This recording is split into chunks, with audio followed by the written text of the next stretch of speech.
Muri video y'ubushize naberetse uburyo wabona internet y'ubuntu ukoresheje ya application yitwa RBM Data.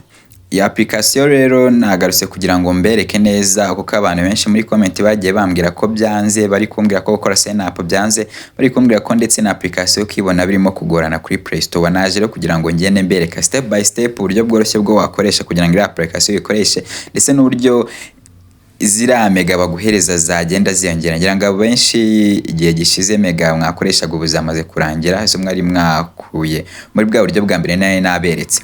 Internet rero nakomeje kubabwira yuko abakerarugendo cyangwa se abatourist ari zo bakoresha aho baba bagiye hose kugira ngo babone free data cyangwa se internet y'ubuntu. Kubera ko nimba umuntu aje mu Rwanda ntagaraza guhita ajya gufunguza simukadi cyangwa se ngo agire ibindi bintu akora kugira ngo abone internet, ahubwo akoresha iyi application. Iyi application ushobora kuba uri mu Rwanda ukajya muri Amerika ukayikoresha ukabona internet, ndetse waba uri muri Amerika ukaba wayikoresha nabwo ukabona internet. Ahantu hose waba uri ukoresha internet. Iyi ni nayo iShowSpeed yakoresheje igihe ari mu Rwanda ari kugenda azenguruka ahantu hose. Ari niyo mpamvu turi kunyomoza abantu bari kuvuga yuko impamvu iShowSpeed ashobora kuba atara streaminze ahantu ingagi zari ziri cyangwa se Musanze mu Birunga ari uko nta internet yari iriyo, ahubwo internet na ahantu itari mu Rwanda. Impamvu ata streaminze nuko yanze yuko ibyuma bye akoresha ari gustreaminga bishobora kwangirika cyangwa se nawe akaba hari ibintu yakangiza kubera ko hari ahantu hari amashyamba menshi ndetse n'imisozi miremire cyane. Reka rero dutangire ubundi mbereke uburyo iyi internet y'ubuntu ikora ndetse n'uburyo wayongera. Ndetse mwamaze kubyumva yuko ikoreshwa n'ibyamamare byinshi bigiye bitandukanye harimo n'uyu iShowSpeed. Reka dutangire sasa. Ubundi mite nandikamo RBM Data. RBM Data abantu benshi bambwiye ko application bari kuyibona. Niyo mpamvu ndi kugenda nongera mbasubiriramo kugira ngo mbereke uko iyi application ikora ku bantu batagirebye muri video y'ubushize ko byari bimeze. Nandikamo RBM Data. Ngira murayibona iyi application ya kabiri. Ubundi nkande kuri install. Ukurikize izi step zose kuko ubu ni uburyo bwa kera bwo ushobora gukoresha kugira ngo ubone internet y'ubuntu kandi internet yihuta imara igihe kinini. Uraza guhita application nako yamaze kuba installed rero ukandanga kuri open. Numara gukanda hanga kuri open urabona ahantu handitse allow, ukanda hanga kuri allow. Numara gukanda kuri allow ukanda handitse next aha mu mutuku. Wongera ukande I'm ready.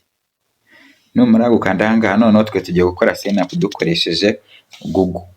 Turakanda hanga ariko mbere ko tuakanda turabanza dukanda kuri kwa accepting terms and condition. Duktikinga aho hano. Nitumara kwa tikinga turahita tuza dukanda handitse continue with Google.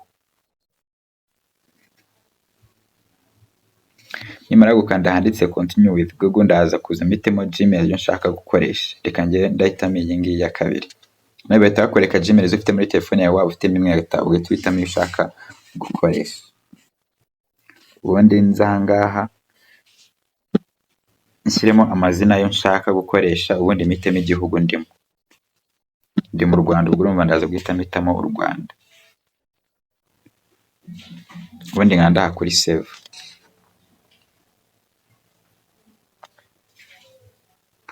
Nkanda handitse allow. Ibi rero iyo mbirangije urabona bahita bambwira gukanda ahangaha kuri aka kantu ko guteranya. Iyo ngakanze urumva bahita bambwira ngo activate eSIM. Nakanda bahita bambwira ngo activate eSIM and explore application with 300 MB. Uhita ubona mega 100 z'ubuntu. Ndabereka ukuntu rero ushobora kugenda uzongera gake zikagenda ziba nyinshi. Muri video y'ubushize ibi ngibi narabiberetse niyo mpamvu ndi gukora nihuta, ariko ndi kugira ngo mbereke uburyo ndanazongera zikagenda ziba nyinshi. Nkanda hanga handitse start now. Ubundi urabona hanga bari kumbwira ngo no thanks, yes. Ndakanda hanga kuri yes. Nimara gukanda kuri yes baraza guhita bambwira ngo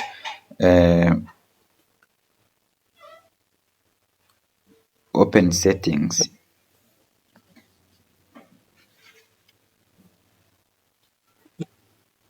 nkanda aha kuri open settings. Nyamara gukanda kuri open settings ndaza guhita nza hano handitse sims aha handitse sims, noneho mitemo iyi Red Bull Mobile, iyi ngiyi ya mbere. Numva haraza kuzamo mwebwe kubera ko ari ubwa mbere maze kwa installings, ubundi mite nkanda aha ngaha kugira ngo ntangire nyikoreshe.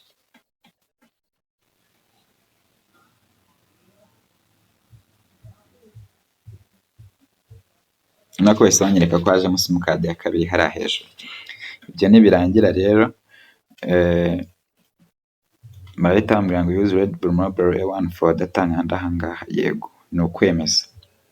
Iyo maze kubyemeza urabona ko hariya hejuru byatangiye, bahise banyereka ko birimo gukora, yatangiye gukora nyine bahita bakwereka ko ari simukadi ya kabiri ko iyi ngiyi ikora nka isimu n'ubundi. Ariyo mpamvu ndi kubabwira ko ariyo iShow Speed ishobora kuba yarakoresheje, ndetse hari n'izindi zikora nk'izi ngizi ashobora kuba yarakoresha, ko murabizi nimba hari na simukadi yazanye mu Rwanda ntabwo simukadi zose zikora mu bihugu byose urimo. Urumva ntabwo yaje mu Rwanda nahita ashaka umurongo wa MTN cyangwa Airtel yahise akoresha, ahubwo yakoresheje zimwe muri izi isimu zitanga mobile data za free ndetse n'ibindi. Ndetse ari nayo mpamvu turi kunyomoza abantu bagiye bavuga ngo iShow Speed mpamvu atastreaminze muri Musanze, hariya yari yagiye kureba ingagi, yari agiye gusura ingagi mu Kinigi cyangwa se mu Birunga National Park. Abantu bavuga yuko impamvu atastreaminze ari ukubera ko mu Rwanda ngo na internet hari idakora neza, atari ibyo ahubwo hari impamvu yatumye adastreaming.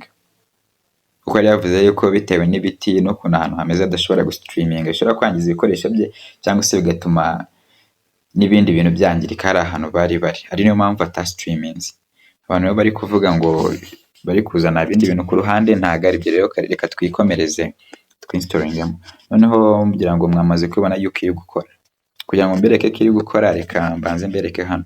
Urabona ko hano hari Red Bull Mobile niyo iri connected, ntago ari ya Airtel yo nakoreshaga iri connected cyangwa se MTN yo nakoreshaga iri connected, ahubwo ni Red Bull Mobile. Kugira ngo tumenye ko ariyo koko iri connected, turajya muri settings.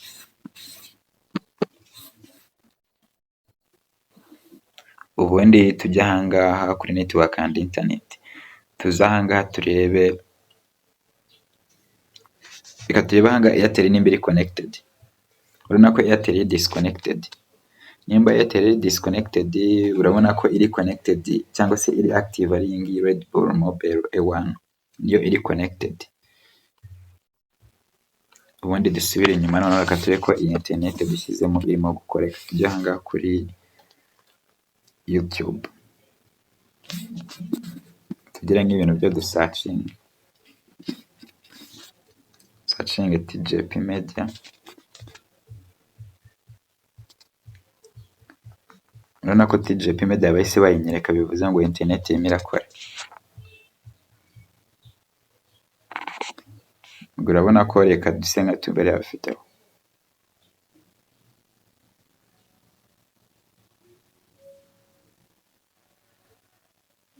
When I moved to a different country, I felt very lonely. I was far from my friends and the family and people that I loved. But then I found Speed Alive. Urabona ko irimo gukora, barimo no kuzanamo ama ad asanzwe ya YouTube. Lived in Kigali late Friday night, January 9th, 2026. Reported in private.